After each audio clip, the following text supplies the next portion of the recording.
प्यारे बच्चों, नमस्कार और एक बार आपका पुनः स्वागत है। हम ब्रिटिश संविधान का अध्ययन कर रहे थे। उसके अंतर्गत आज हम अध्ययन करेंगे ब्रिटिश मंत्रिमंडल का अध्ययन हम करेंगे। और ब्रिटिश मंत्रिमंडल का टॉपिक काफ़ी बड़ा रहने वाला है। आज हम मंत्रिमंडल का अर्थ और ब्रिटिश मंत्रिमंडल के उदय और विकास को देखेंगे। उसके बाद बाकी हम कल अध्ययन करेंगे। तो आइए प्रारंभ करते हैं अपने आज के वीडियो को।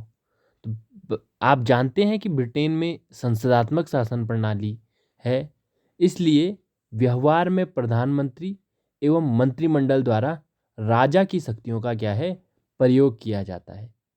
प्रधानमंत्री और मंत्रिमंडल को शासन व्यवस्था की धुरी माना जाता है, जिस कारण देश की राजनीतिक व्यवस्था में इन दोनों ही संस्थाओं का महत्व क्या है, बहुत अधिक है, प्रधानमंत्री और मंत्रिमंडल का। तो आप जानते हैं कि जो मंत्रिमंडल होता है वह संसदात्मक शासन व्यवस्था की एक महत्वपूर्ण विशेषता है, और ब्रिटेन में भी यह मंत्रिमंडल व्यवस्था हमको देखने को मिलती है। अब जानते हैं मंत्रिमंडल या कैबिनेट का क्या अर्थ होता है और उसका महत्व क्या है। ब्रिटेन में मंत्रिमंडल वह राजनीतिक समिति है जो प्रधानमंत्री के नेतृत्व में कार्यपालिका शक्तियों का प्रयोग करती है। संसदीय व्यवस्था में लोक सदन के बहुमत दल के नेता को राष्ट्राध्यक्ष द्वारा प्रधानमंत्री पद पर नियुक्त किया जाता है। किसको? बहुमत दल का नेता। आपको पता है दो विपक्षी पार्टियां चुनाव लड़ती हैं, और उन दो में से जो पार्टी बहुमत प्राप्त कर लेती है, सरकार उसकी होती है, तो उस बहुमत प्राप्त करने वाली पार्टी की जो नेता होता है उसको ही राष्ट्राध्यक्ष भारत में हम राष्ट्राध्यक्ष राष्ट्रपति को कहते हैं, और ब्रिटेन में जो राजा है, सम्राट है, उसको राष्ट्राध्यक्ष कहा जाता है। तो उस राष्ट्राध्यक्ष के द्वारा उस बहुमत दल के नेता को क्या है, प्रधानमंत्री पद पर नियुक्त किया जाता है। और प्रधानमंत्री संसद सदस्यों तथा व्यवहार में अपने ही राजनीतिक दल के संसद सदस्यों, वैसे तो संसद सदस्य होने चाहिए, पर व्यवहार में यह देखा जाता है कि जो संसद सदस्य हैं वो क्या हैं, अपने ही दल के होते हैं। तो उन सदस्यों की सहायता से क्या है, कुछ मंत्रियों का चुनाव करता है, और उस मंत्री को क्या, उस जो मंत्रियों का चुनाव प्रधानमंत्री करता है उसको ही मंत्रिमंडल कहा जाता है। प्रधानमंत्री की सिफारिश पर ही सम्राट द्वारा मंत्रियों की नियुक्ति की जाती है। चुना किसने? प्रधानमंत्री ने, किंतु उसकी नियुक्ति किसके द्वारा, उनकी नियुक्ति किसके द्वारा की जाती है? राष्ट्रपति या राजा द्वारा की जाती है। तो इसी को हम मंत्रिमंडल कहते हैं। मुनरो महोदय को अगर देख लें, उन्होंने लिखा है, मंत्रिमंडल राजमुकुट के नाम पर प्रधानमंत्री द्वारा नियुक्त किए हुए उन राजकीय परामर्शदाताओं की समिति को कहा जा सकता है जिन्हें लोकसभा के बहुमत का समर्थन प्राप्त हो। तो कुल मिलाकर लोकसभा का बहुमत प्राप्त होना चाहिए, प्रधानमंत्री द्वारा नियुक्त किए होने चाहिए, और जो कि राजा द्वारा उनको क्या है, राजा द्वारा प्रधानमंत्री उनकी सिफारिश करता है और राजा द्वारा उन्हें क्या है, नियुक्ति प्रदान की जाती है। तो ऐसे लोगों के दल को मंत्रिमंडल कहा जाता है। अब मंत्रिमंडल को समझने के बाद मंत्रिमंडल के कुछ परिभाषाएं ब्रिटेन के कुछ महान विद्वानों ने दी है, जिसमें सबसे पहले हैं रैमजे म्यूर। इनका कहना है यह राज्य रूपी जहाज को घुमाने वाला चालक चक्र है। ऐसे ही ये मैं आपको इसलिए बता रहा हूँ क्योंकि कई बार यह कथन एक एक नंबर के क्वेश्चंस में पूछ लिए जाते हैं कि किसने कहा कि मंत्रिमंडल राज्य रूपी जहाज को घुमाने वाला चालक चक्र है। तो आपको ध्यान रखना है रैमजे म्यूर। इसके अलावा एमरी जो महोदय हैं, उन्होंने कहा है यह शासन का केंद्रीय निर्देशक है। मंत्रिमंडल के संदर्भ में कहा है कि यह शासन का केंद्रीय निर्देशक है। ग्लैडस्टेन महोदय ने लिखा है यह एक सूर्य पिंड है जिसके चारों ओर अन्य पिंड घूमते हैं। मंत्रिमंडल के संदर्भ में कहा है कि यह एक सूर्य पिंड है जिसके चारों ओर अन्य पिंड घूमते रहते हैं। और जेनिंग्स महोदय ने कहा है यह समस्त ब्रिटिश शासन प्रणाली को एकता प्रदान करता है। यह समस्त ब्रिटिश शासन प्रणाली को एकता प्रदान करता है। और ये डाइसी महोदय का कहना है, यद्यपि शासन का प्रत्येक कार्य राजमुकुट के नाम पर किया जाता है, परंतु इंग्लैंड की वास्तविक कार्यपालिका शक्ति मंत्रिमंडल में ही निहित है। तो इन 5 कथनों को भी आप ध्यान रखिएगा। कुल मिलाकर कह सकते हैं कि जो मंत्रिमंडल है ब्रिटिश शासन व्यवस्था का हृदय है, वह उसका महत्वपूर्ण केंद्र है। ब्रिटिश शासन व्यवस्था का वह शासन की सर्वोच्च नियंत्रक शक्ति है। राजमुकुट की वे शक्तियां जिनका औपचारिक उपभोग राजा करता है, सही अर्थ में उन शक्तियों का प्रयोग मंत्रिमंडल द्वारा ही किया जाता है। मंत्रिमंडल के सदस्य जनता द्वारा निर्वाचित होते हैं, क्योंकि लोक सदन में उनको बहुमत, लोक सदन के प्रति वे क्या है, उत्तरदायी होते हैं। अतः मंत्रिमंडल अपनी शक्तियों का प्रयोग जनता के वास्तविक प्रतिनिधि के रूप में करता है। इस तरह से मंत्रिमंडल संपूर्ण शासन व्यवस्था को सुदृढ़ लोकतंत्रात्मक आधार प्रदान करता है। मंत्रिमंडल के माध्यम से ही राजनीतिक संप्रभु और कानूनी संप्रभु के बीच सामंजस्य हो पाता है। 2 शब्द आए हैं, राजनीतिक संप्रभु और कानूनी संप्रभु। कानूनी संप्रभु का अर्थ है कि कानूनी रूप से जो क्या है, सर्वोच्च है, और राजनीतिक संप्रभु का अर्थ होता है कि राजनीतिक रूप से जो संप्रभु है। तो राजनीतिक रूप से संप्रभु किसी भी राष्ट्र में जनता होती है, राजनीतिक संप्रभु जो राजनीति को चलाती है। और कानूनी संप्रभु जो संविधान द्वारा कानूनी संप्रभु नियुक्त किया जाता है, वो कौन होगी, कहीं ना कहीं राष्ट्राध्यक्ष होगा। तो ब्रिटेन में राजनीतिक प्रभुता वहाँ की जनता में निहित है और कानूनी प्रभुता राजा में। जैसा कि मैंने बताया, राजनीतिक प्रभुता की साकार अभिव्यक्ति जनता द्वारा निर्वाचित लोक सदन द्वारा की जाती है, अर्थात मंत्रिमंडल जनता की प्रतिनिधि समिति है और यही राजा को परामर्श देती है। यानी कि जो राजनीतिक संप्रभु है वो कानूनी संप्रभु को क्या है, परामर्श देती है और उसे जनता की इच्छा से भी क्या है, अवगत कराती है।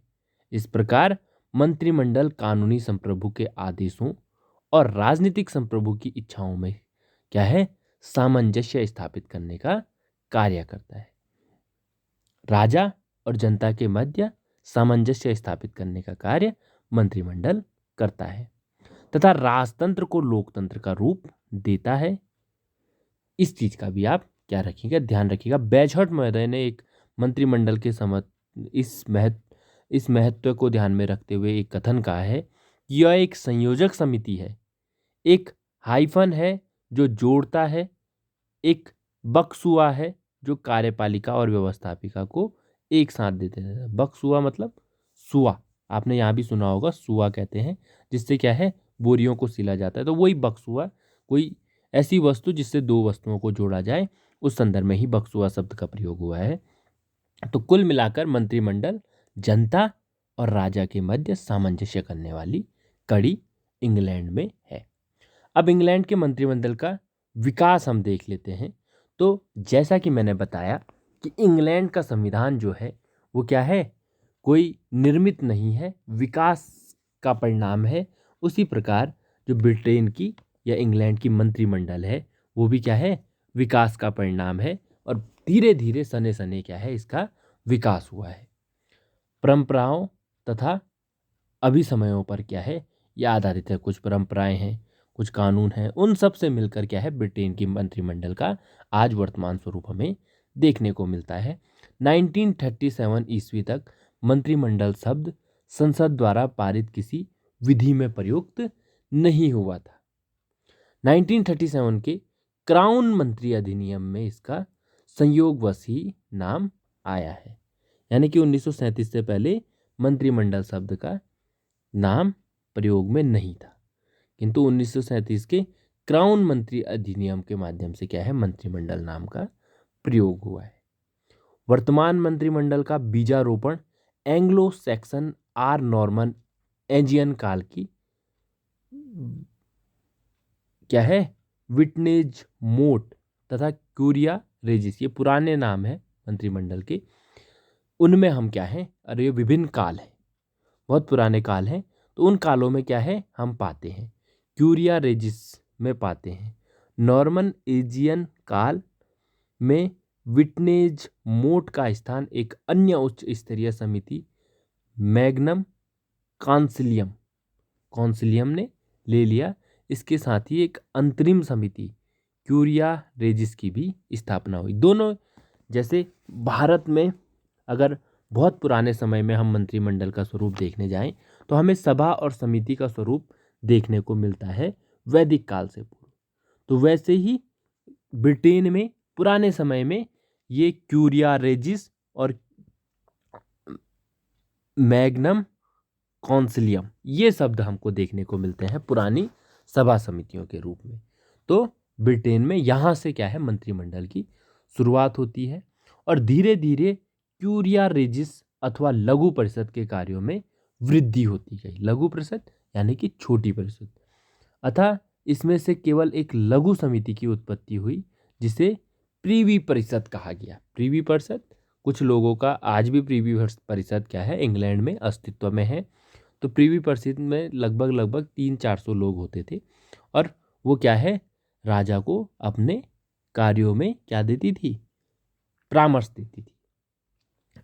किंतु धीरे धीरे प्रीवी परिषद भी क्या है बहुत अधिक लगने लगी, क्योंकि राजा ने क्या है अपने कुछ प्रमुख और निजी सदस्यों से क्या है परामर्श लेना प्रारंभ कर दिया और एक छोटे कमरे में राजा इस प्रकार के विचार विमर्श करने लग गया, जिससे क्या हुआ कि जो ये प्रीवी परिषद थी उस परिषद को स्वरूप क्या हो गया और छोटा हो गया और इसको कैबिनेट की संज्ञा दी गई, यानी कि कैबिनेट।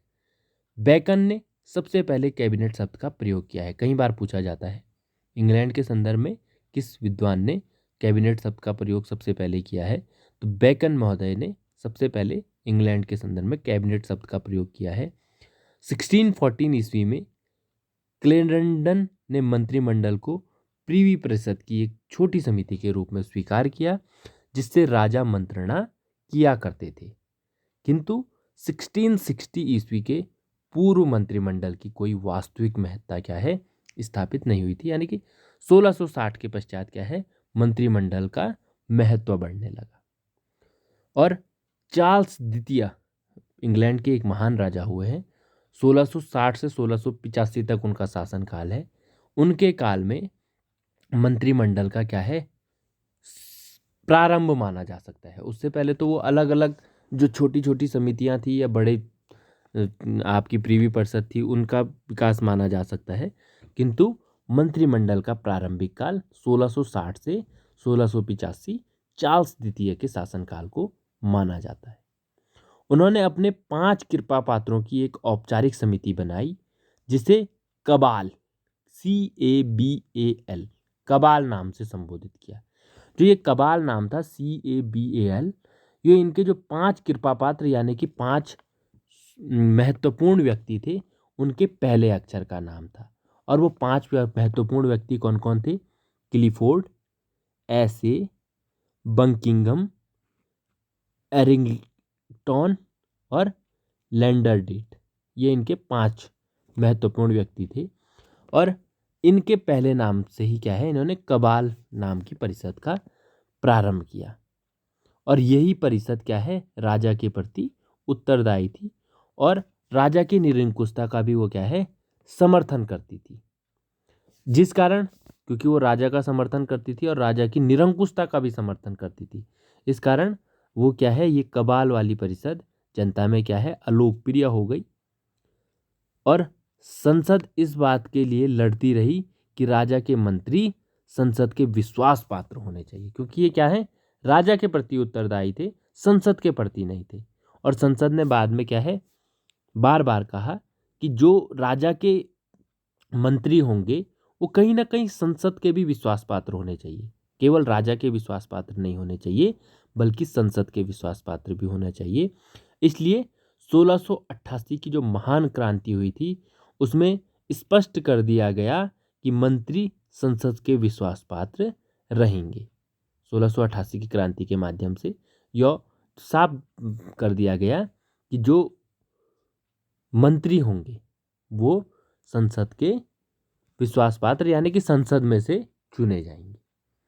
फिर 1695 ईस्वी में विलियम तृतीय ने लोकसभा में के बहुमत दल में से अपने मंत्री चुनना प्रारंभ कर दिया, क्योंकि 1688 में नियम बन गया था और 1695 में जो विलियम तृतीय थे इंग्लैंड के राजा, उन्होंने लोकसभा के बहुमत दल में से अपने मंत्रियों को क्या कर दिया, चुनना प्रारंभ कर दिया और एक नई परंपरा को क्या दिया, जन्म दिया। और विंग दल का बहुमत था। कई बार ये क्वेश्चन पूछ लिया जाता है कि जब विलियम तृतीय ने लोकसभा में बहुमत दल से मंत्रियों को चुना या 1695 के समय में किसकी सरकार थी, तो विंग दल की क्या थी, सरकार थी। और इसी दल का क्या है, मंत्रिमंडल स्थापित हुआ, क्योंकि जिसकी सरकार रहेगी उसी का मंत्रिमंडल स्थापित होगा।